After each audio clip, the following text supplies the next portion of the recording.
ग्राम्य लिखित अधिनियम 1881 अध्याय 1 प्रारंभिक।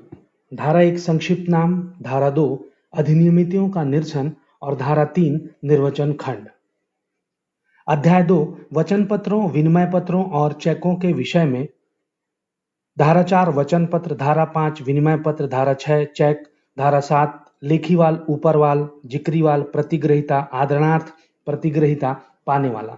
धारा 8 धारक, धारा 9 सम्यक अनुक्रम धारक, धारा 10 सम्यक अनुक्रम में संदाय, धारा 11 अंतर्देशीय लिखित, धारा 12 विदेशी लिखित, धारा 13 परकाम लिखित, धारा 14 परक्रामण, धारा 15 पृष्ठांकन और धारा 16 निरंक पृष्ठांकन और पूर्ण पृष्ठांकन और पृष्ठांकिति, धारा 17 संदिग्धार्थी लिखत, धारा 18 जहां की रकम अंकों और शब्दों में भिन्नता कथित है, धारा 19 मांग पर दे लिखित, धारा 20 स्टाम्पित अधूरी लिखत, धारा 21 दर्शन पर, उपस्थापन पर और दर्शनोपरांत, धारा 22 परिपक्वता, धारा 23 जो विनिमय पत्र या वचन पत्र तारीख या दर्शन से इतने मास के पश्चात दे हैं उसकी परिपक्वता की गणना, धारा 24 जो विनिमय पत्र या वचन पत्र या दर्शन से इतने दिनों के पश्चात दे हैं उसकी परिपक्वता की गणना, धारा 25 जबकि परिपक्वता का दिन लोक अवकाश का दिन है।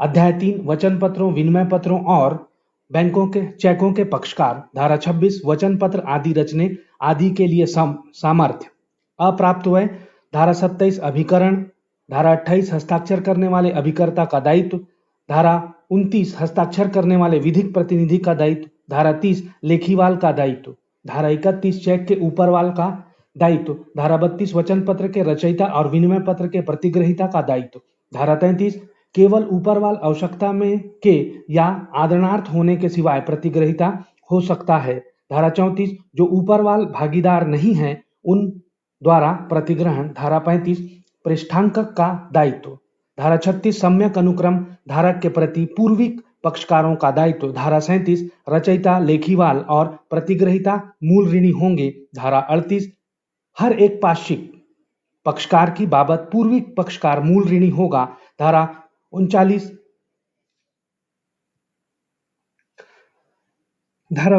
प्रतिभूतत्व, धारा 40 पृष्ठांकक के दायित्व का उन्मोचन, धारा 41 प्रतिग्रहिता आबद्ध है यद्यपि पृष्ठांकन कूट रचित है, धारा 42 कल्पित नाम से लिखे गए विनिमय पत्र का प्रतिग्रहण, धारा 43 परक्राम में लिखित प्रतिफल के बिना रचित इत्यादि, धारा 44 धन के रूप में प्रतिफल का भागता अभाव या निष्फल हो जाना, धारा 45 जो प्रतिफल धन के रूप में नहीं है उसका भागता निष्फल हो जाना, धारा 45 का खोए हुए विनिमय पत्र की दूसरी प्रति पाने का धारक का अधिकार।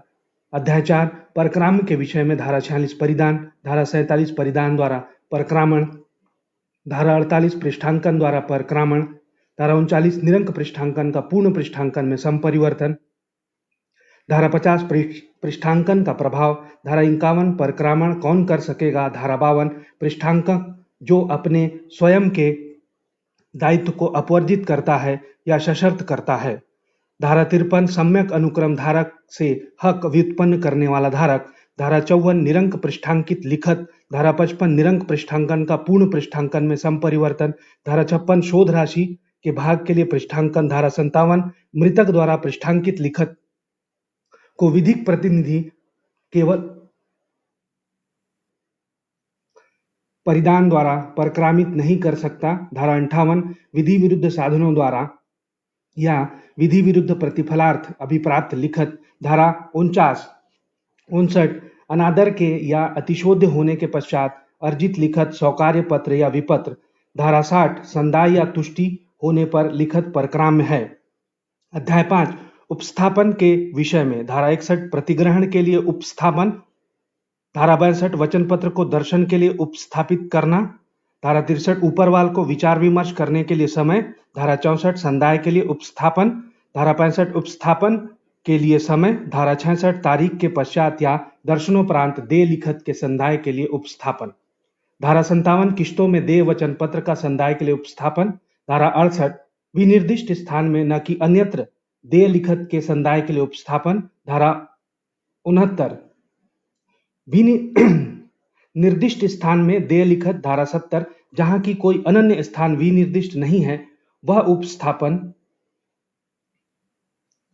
धारा 71, जबकि रचयिता आदि के कारोबार या निवास का कोई ज्ञात स्थान नहीं है, तब उपस्थापन धारा 72, लेखीवाल को भारित करने के लिए चेक का उपस्थापन धारा 73, किसी अन्य व्यक्ति को भारित करने के लिए चेक का उपस्थापन धारा 74, मांग पर देय लिखत का उपस्थापन धारा 75, अभिकर्ता मृतक के विधिक प्रतिनिधि या दिवालिया के समुपदेशिति द्वारा या को उपस्थापन धारा 75 का प्रतिग्रहण या संदाय के लिए उपस्थापन में विलंब के लिए प्रतिहेतु धारा 76, उपस्थापन कब अनावश्यक होता है धारा 77, संदाय के लिए उपस्थापित विनिमय पत्र से उपेक्षा बरतने के लिए बैंकर का दायित्व धारा 6 अध्याय 6 संदाय और ब्याज के विषय में 78, संदाय किसको किया जाना चाहिए धारा 79, ब्याज जबकि दर विनिर्दिष्ट है धारा 80, जबकि कोई दर विनिर्दिष्ट नहीं है तब ब्याज धारा 81, संदाय पर लिखत का परिदान या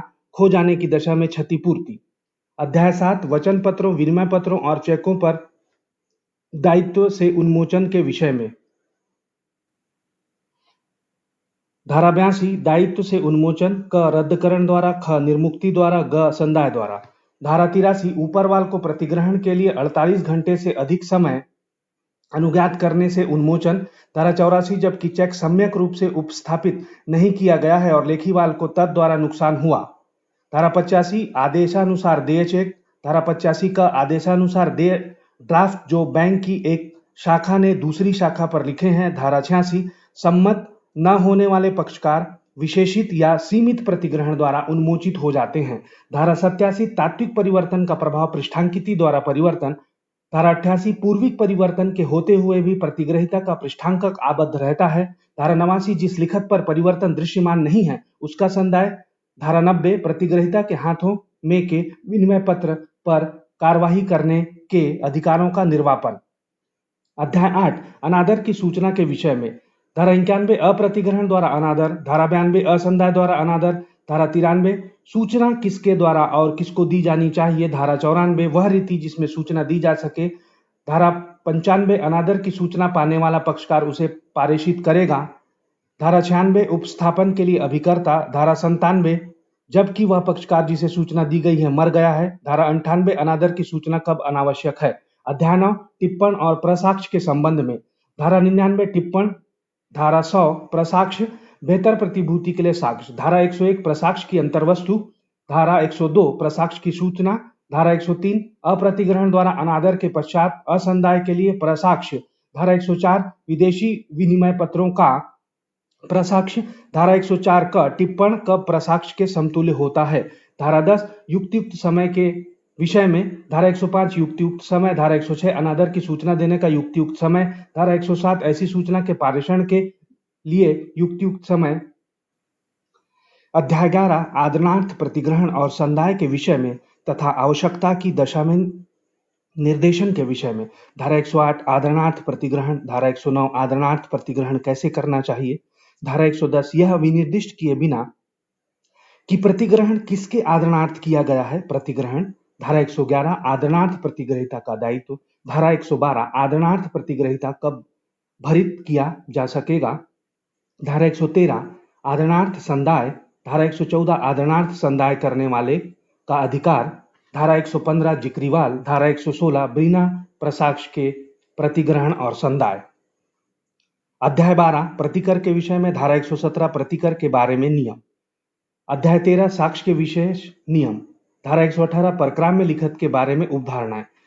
क प्रतिफल के विषय में। ख तारीख के बारे में। ग प्रतिग्रहण के समय के बारे में। घ अंतरण के समय के बारे में। अंग पृष्ठांकनों के क्रम के बारे में और च स्टाम्प के बारे में। छ यह कि धारक सम्यक अनुक्रम धारक है। धारा 119 प्रसाक्ष्य के साबित होने पर उपधारणा। धारा 120 लिखत की मूल विधि मान्यता का प्रत्याख्यान करने के लिए के विरुद्ध विबंध। धारा 121 पाने वाले को पृष्ठांकन की सामर्थ्य का प्रत्याख्यान करने के विरुद्ध विबंध।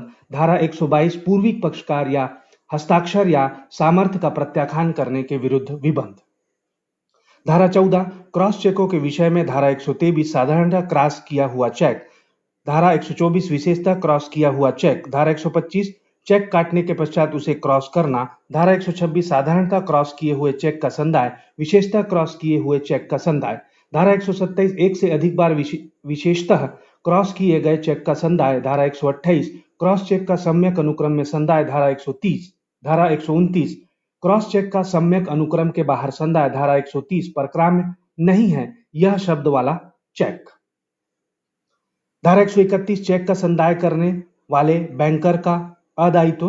धारा 131 का ड्राफ्टों को अध्याय का लागू होना। अध्याय 15 जो विनिमय पत्र संवर्ग में हैं उनके विषय में। धारा 132 विनिमय पत्रों का संवर्ग। धारा 133 प्रथम अर्जित मूल प्रति का धारक सबका हकदार होता है। अध्याय 16 अंतरराष्ट्रीय विधि के विषय में। धारा 134 विदेशी लिखत के रचयिता प्रतिग्रहिता या पृष्ठांकन के दायित्व को शासित करने वाली विधि। धारा 135 संदाय के स्थान की विधि अनादर को शासित करती है। धारा 136 भारत के बाहर किंतु भारत की विधि के अनुसार रचित आदि लिखत। और धारा 137 विदेशी विधि के बारे में उपधारणा। अध्याय 17 खातों में अपर्याप्त निधि के कारण कतिपय चेकों के अनादर की दशा में शास्तियां। धारा 138 खाते में अपर्याप्त निधियों आदि के कारण चेक का अनादरण। धारा 139 धारक के पक्ष में उपधारणा। धारा 140 प्रतिरक्षा जो धारा 138 के अधीन किसी अभियोजन में अनुज्ञात नहीं की जा सकेगी। धारा 141 कंपनियों द्वारा अपराध। धारा 142 अपराधों का संज्ञान। धारा 142 क लंबित मामलों के अंतरण हेतु विधि मान्यकरण। धारा 143 प्रकरणों का संक्षेप विचारण करने की न्यायालय की शक्ति। धारा 143 का अंतरिम प्रतिकर का निर्देश देने की शक्ति। धारा 141 सम्मन के तामील की रीति। धारा 145 शपथ पर साक्ष्य। धारा 146 बैंक स्लिप प्रथम दृष्टया कतिपय तथ्यों का साक्ष्य। धारा 147 अपराधों का शमनी होना। धारा 148 दोष सिद्धि के विरुद्ध अपील के लंबित रहते संदाय का आदेश करने की न्यायालय की शक्ति।